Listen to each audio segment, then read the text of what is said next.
बाळासाहेब थोरात, भिवंडी लोकसभा जागावरून काँग्रेस, शरद पवार गट आमने सामने. थोरात म्हणाले,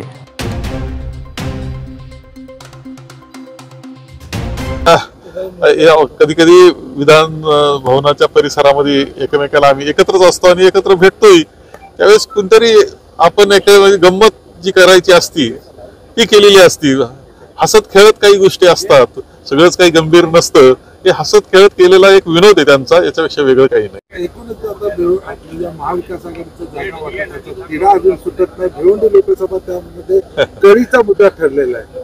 नाही आहे, 4-5 जागा आहे की ज्याच्या बाबतीत आमचा चर्चा सुरू आहे.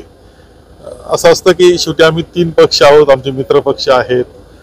प्रत्येक जण दावा करतो की ही जागा आमच्या करता, कारण याच्यात इलेक्टिव्ह मेरिट हे आम्ही महत्वाचं मानलेलं आहे.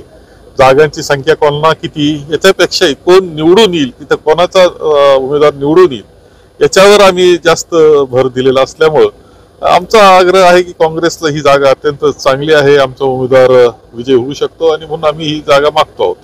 राष्ट्रवादी देखील या ठिकाणी दावा करतो. हा, ते सुद्धा जागा मागतायत. हे खरं आहे की या जागेवर आम्ही दोघं एकमेकांशी चर्चा करतो आहोत.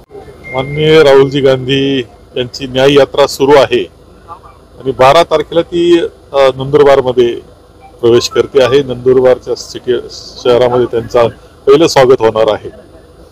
त्यानंतर 15 तारखेला आपल्या भिवंडीमध्ये ते येत आहेत आणि त्यावेळेस भिवंडी शहरामध्ये सुद्धा ते लोकांशी संवाद साधतील आणि रात्रीचा मुक्काम मात्र भिवंडीमध्ये इथे आहे मुक्काम त्यांचा. ह्या ग्राउंड आम्ही त्याकरता तपासतोय, म्हणजे अजून हे नाही, फायनल नाहीये.